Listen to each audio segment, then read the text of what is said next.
Hi, Samir. Welcome. Thank you for having me. Welcome. So Helen said your own family's immigrant experience really sort of helped influence your decision to try to help others, right? That's right. Like many of us, I owe everything to my family. My grandparents emigrated from India to East Africa in search of a better life. They did not find it, however. Political persecution forced them and my parents to leave to America, where I was born. But they never forgot to tell me where they came from and that there were still good people out there that needed to be helped. Yeah. Were they in danger when they first got to Africa before on their way to the U.S.? Was that like Idi Amin world that they walked into? That's right. Yeah. So Idi Amin forced them to flee, and so they had to make the difficult journey. They had nothing left back home, so they had to flee for their lives. Yeah. So you embraced that spirit of determination and gratefulness at the same time. I know Helen mentioned you traveled to Cambodia, and you saw an obvious problem that many of the people were sick in these villages. I spent a lot of time in rural Cambodian villages, and these are villages that look the same way they probably did 1,000 years ago, right? Nothing has really changed. And while I was there, I witnessed something that changed my life forever. I saw a poor village woman bathing her newborn son, but she was scrubbing his skin with laundry powder, a toxic substance that should never be applied to the skin. Wow. And so did you intervene? Did you say, hey, wait a minute, that's not the best idea, or did you just observe? With the help of a friend, I asked her, I said, why are you using this substance? And she told me it was all that she could afford. Now, to paint the picture, a bar of soap in a Cambodian village is a luxury item. It's something we take for granted here. Wow. So a bar of soap can cost up to 75 cents over there. But these are families that earn less than 50 cents per day. They're going to prioritize feeding their families first. Yeah. So that's wild.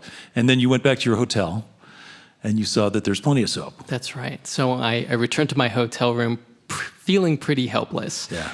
But as I stepped into the bathroom, it hit me like a lightning bolt. I had noticed that my housekeeper had thrown away a bar of soap that I had barely even touched.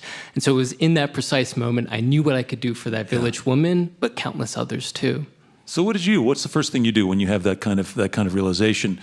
You see the raw materials that are being thrown away. You see the opportunity and the need.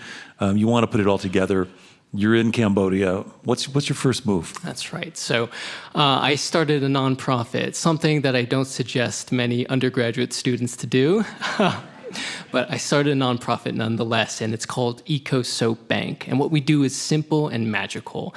We employ economically disadvantaged women worldwide to collect and recycle leftover hotel soap, which we then redistribute to schools, hospitals, and health clinics across those countries. So this is something you did once you got back to the States. That's right. Created an organization, recognized this need, raised some dough, started hiring some people. And so you're providing employment to women, which is powerful and we know transformative in all kinds of communities. That's right. So we're employing close to 150 women in 10 countries now. And it is transformative, you're right. So these are women coming from all sorts of difficult backgrounds, right? So we have women who are fleeing from domestic violence. We have HIV-positive mothers and other single mothers who are struggling just to make ends meet. But we give them the opportunity to rebuild their lives, but also the chance and the platform to give back to their communities. It's an opportunity that not many have afforded to them, and so we're proud to do that. Yeah. Well, tell me about the benefit of the soap. Once the soap gets into the hands of these communities, what kind of a difference does it make? Absolutely. So since 2015, we've been able to reach over 1 million people with soap and education. And so 1 million people are now washing their hands regularly. It's wild.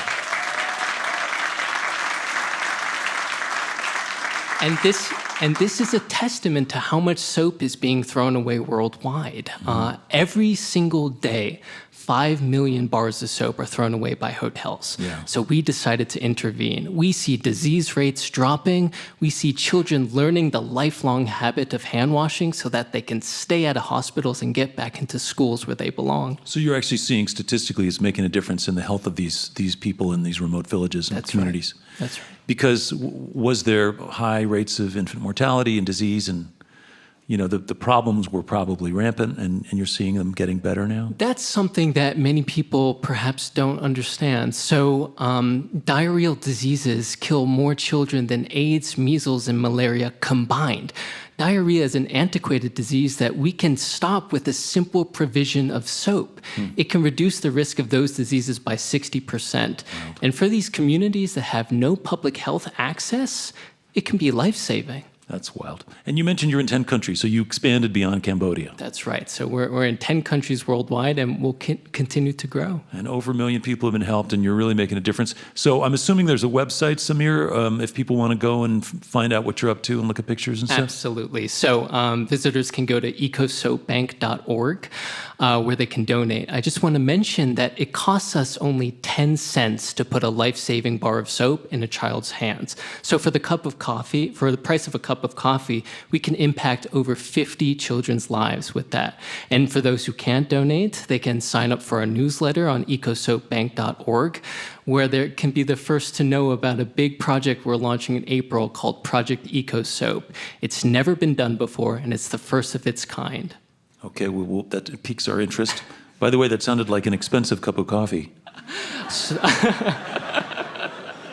What do you drink? Yeah, well... 50, yeah, well, anyway, just it's the math. I just can't get away from the math. Samir, let me just ask you a question. How old are you now? So right now, I'm 26. 26, and okay. I plan on doing this for the rest of my life. Wow, congratulations. You discovered this as a young man. That's awesome.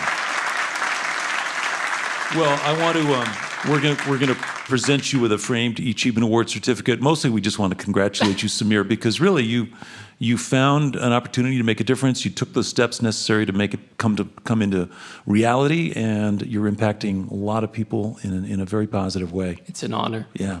So the organization is called EcoSoap Bank. The website is ecosoap.org. You can find out what the exciting new announcement's going to be of whatever they're going to do in the future. But so far... It's a secret. Yeah. Again, you've accomplished so much, and you're well on your way. So keep it up. And congratulations to this week's winner of the eChievement Award, Samir Lakhani. Congratulations, Samir.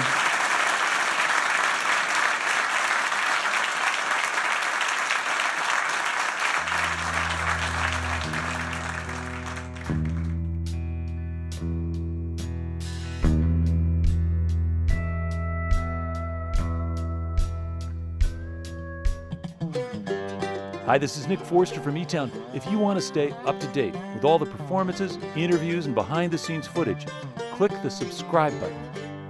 Thanks.